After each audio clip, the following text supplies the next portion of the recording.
Jadi terkait persidangan kemarin ya, ini juga sekaligus kita mengklarifikasi tentang apa-apa yang beredar ya kemarin. Nah, kenapa kita menjadi kuasa donatur itu diawali ketika deadlocknya perdamaian pertama yang di Gedung Juang. Ya, di sana diupayakan oleh pihak Densu dan dimoderatori oleh Silaban ya. Itu deadlock, akhirnya kita berupaya untuk bisa mewakili pihak donatur. Nah, dari sana memang saat itu kita sudah berkoordinasi dengan beberapa perwakilan, beberapa koordinator daripada donatur, yang mana waktu itu pada saat pendonasian ini nih banyak pribadi-pribadi yang kemudian mengumpulkan uang, kemudian dikelola oleh satu orang, dan satu orang inilah yang kemudian mentransfer uang itu melalui podcastnya Densu. Nah, ada beberapa, bahkan yayasan pun begitu. Ada yayasan secara pribadi, ada yayasan secara badan hukum, dan ada juga pribadi-pribadi di dalam yayasan itu tuh juga mengumpulkan uang. Nah, itu digabungkan satu orang yang mendonasikan. Ya, jadi kita sudah berkoordinasi dengan para koordinator itu. Kita butuh yang memang secara langsung juga berdonasi, transfer dari rekeningnya sendiri ke rekening Agus waktu itu.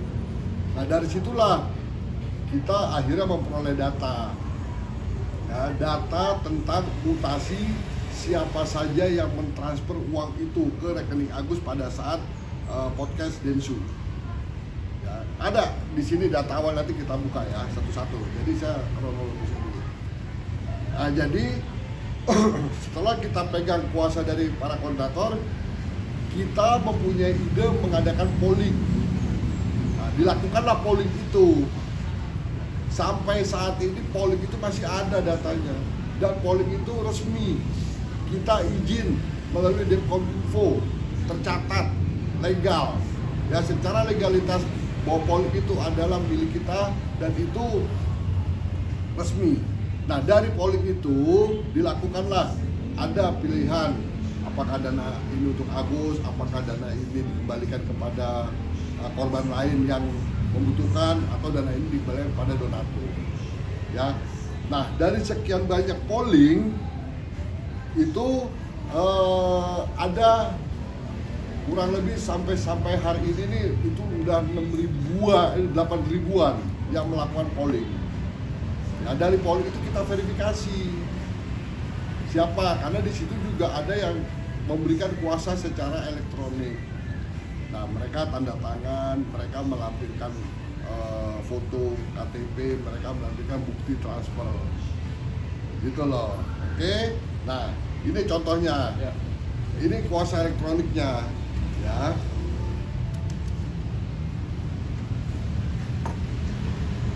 Jadi ada kuasa, ini semua total ini ada 4 lembar. Ya, ada bukti transfer, ada bukti KTP. Nah, dari 8 ribuan yang mengikuti polling, kami verifikasi.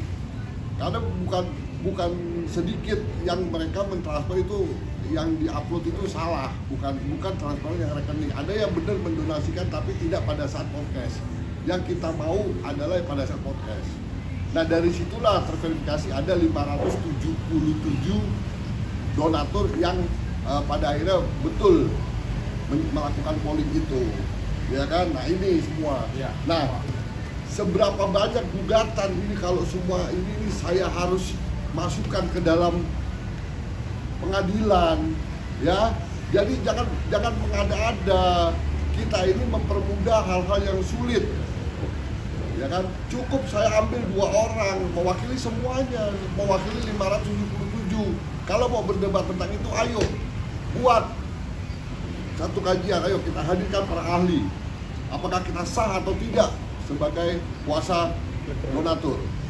Ya, ini kan dulu pernah saya sampaikan, ya kan, yang dia nggak ngerti tentang materai elektronik.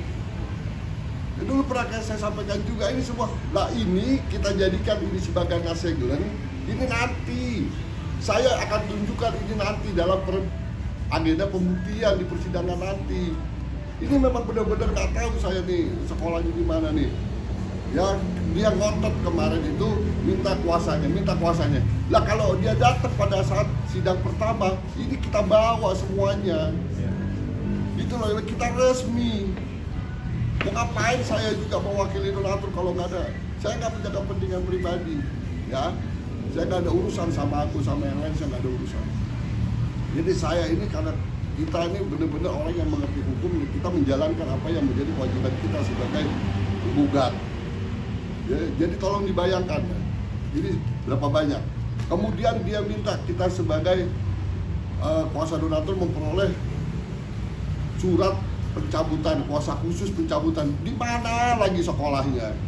Yang perma itu kuasa khusus itu hanya untuk mediasi.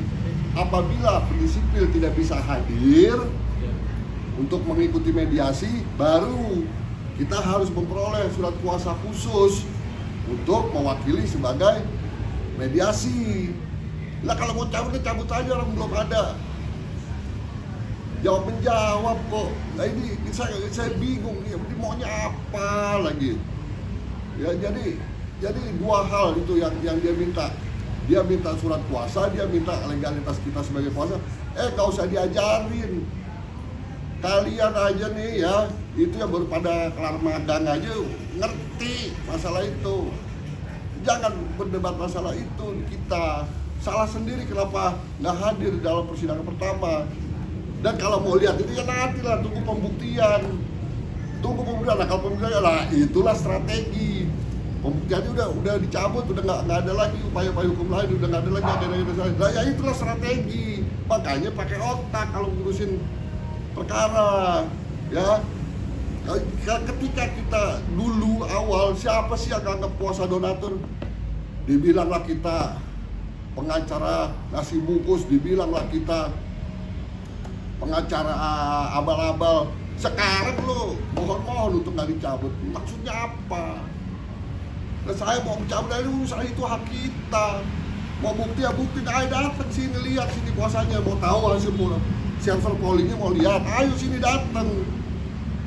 Gitu loh, jangan mencari-cari hal-hal yang nggak ada. Gitu loh. Jadi fokus aja ke urusan ini, kesian tuh si Agus.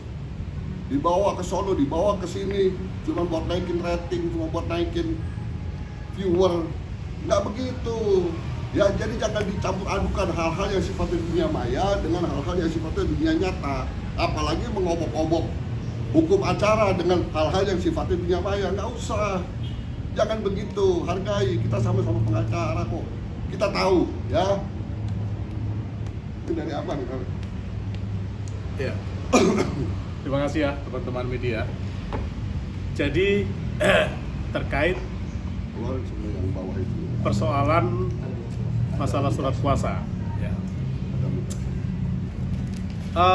Kami berpikir sangat sederhana. Tentu apa yang kami sampaikan di meja persidangan sebagai kuasa daripada penggugat yang bertanda tangan basah ini sekalian menjelaskan kepada masyarakat dan netizen, karena saya melihat ini ada itu ya, saya sangat menyayangkan sekali rekan-rekan sejawat, pengacara-pengacara muda ya yang menyampaikan satu penjelasan yang sepertinya menurut saya yang bersangkutan ini nggak menguasai bagaimana mekanisme hukum acara itu. Maka saya mau ajarin ya, saya mau didik ini yang muda-muda pengacara-pengacara yang mau tampil di medsos ini ya. Ngomong masih asal-asalan ya. Saya sangat miris melihat kalau beginilah ditonton oleh publik.